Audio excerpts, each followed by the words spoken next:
Saturn is in Pisces 5, a church bazaar, bringing sacredness and conscience to the marketplace. Since commerce often involves money, the likelihood of greed is stronger.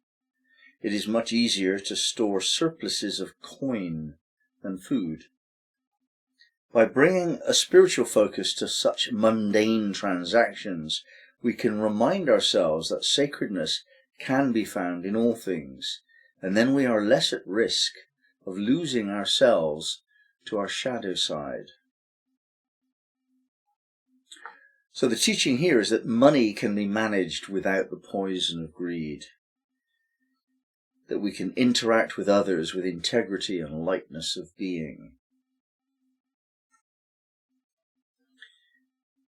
The whole thing about religion and spiritual commitment tends towards a focus on philosophy and belief and affirmation of faith in something ill-defined and uncertain generally.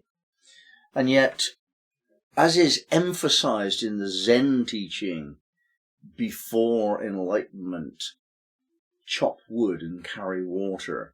After enlightenment, chop wood and carry water.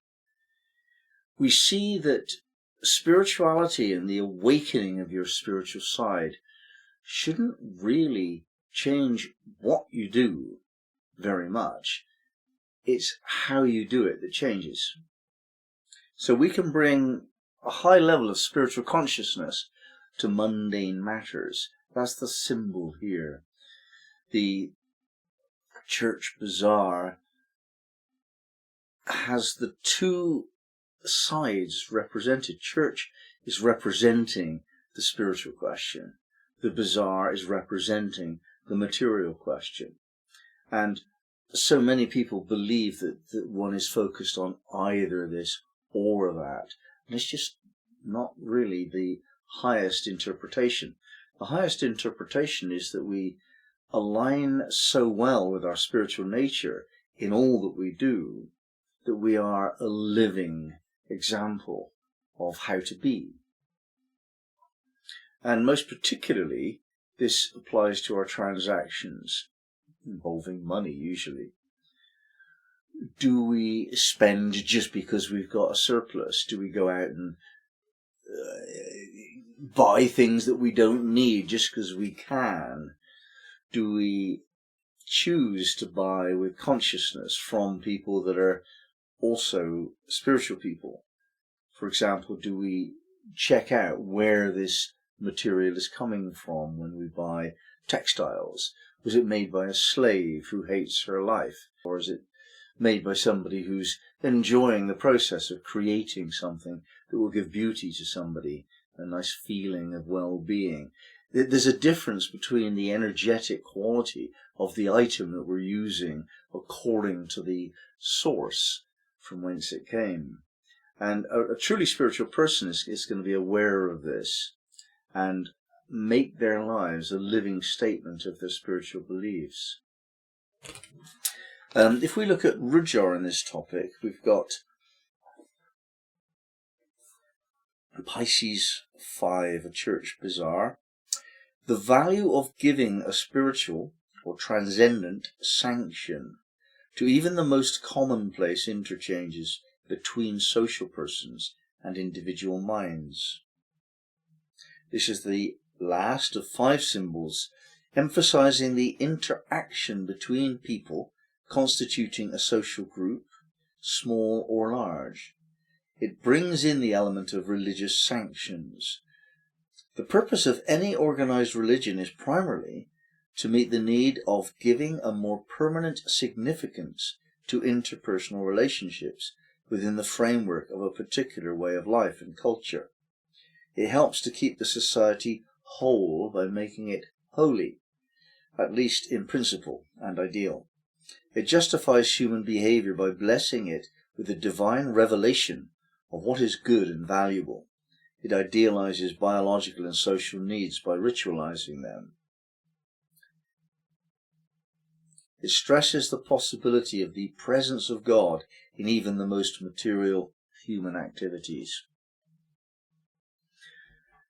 Now, some of us are going to ask the question about whether or not these ideals that Roger speaks of are well represented by the church. It's easy to throw the baby out with the bathwater because of the relatively recent exposures of how the church has been. And I tend to be of that type myself. I don't really feel comfortable with the representations of the church, most particularly through its people. The agencies of the church tend not to be my type of people, and I don't trust them as much as perhaps they would like me to. And this is not really my fault. It's because of what you have seen revealed in the news. Some terrible things have happened in the name of religion. And I don't like that at all. But when I think about what religion genuinely is trying to do, then I actually approve. I like to see religion as a counterpoint, not so much a gate to spirituality, but as a counterpoint to the political forces of any society. So if there is a tyrant king or something, I would like there to be a church to counterbalance that throughout history. And in today's world, if there is a corrupt president and he does something which offends the Christians in the community, then that's healthy to have that debate about whether that behavior is legitimate for our leader. The downside of having a church is that people are told what to believe, even when it doesn't check out against their intelligence and their common sense. And that sets up a mismatch within the mind. When the mind is required to believe things that don't make sense, it mangles the mind up, and the mind can no longer think properly. And you get a lot of people who are very strongly committed to the idea that such and such is true, which it cannot be. It just can't be true, but they're committed to that belief. And the more it is made known to them that it can't be true, the more committed they get.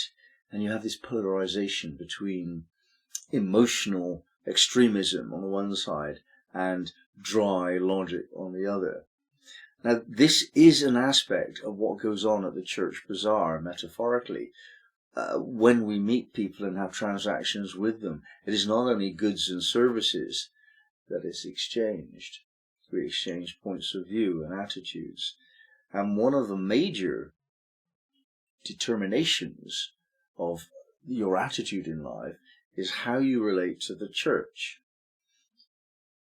So the church should not really be that which feeds you your ideas, or indeed not even ideas, but beliefs and dogmas. It shouldn't be that way. If you don't understand what's going on, then you need to find a better way, because talking to a representative of the church won't sort that out for you. And anyone that leans upon the church because they can't be bothered to work out the meaning of life for themselves are going to get caught up and enslaved by those ideas. And this has happened everywhere in the world, to my understanding. It's something that we have to resist and fight against, the brainwashing of that aspect of the church.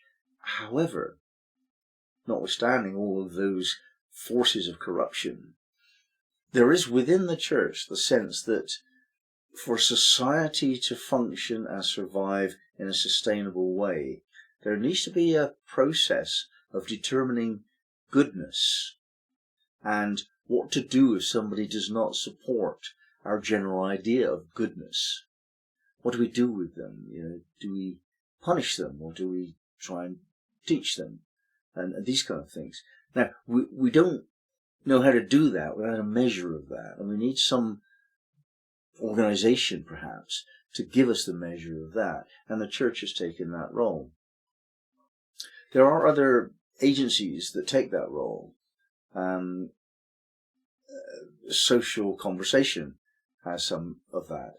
Employers who choose this potential worker rather than that one because of their beliefs, that's another measure of it. So we're somewhat molded by our community, quite apart from any ideas that the church may have. And that community molding is probably more legitimate. It's not pure. It goes with prejudices and foolishness, but it's probably not forcing an agenda on us, which the church does. So anyway, the church bazaar, Saturn is there, and Saturn is asking us to be responsible, to do the right thing by our community, to take our own responsibilities within the community to heart and to do the right thing. So Saturn is really emphasizing this point here of how do you engage in your transactions with people, with money and with ideas? Do you come from a point of bigotry and dogma, or do you try to have a much more personal interaction with somebody to work out what's the fair and right thing to do in any situation? And I think bringing attention to this question is fundamental to allowing our community to develop into a sustainable, peaceful way for us to live.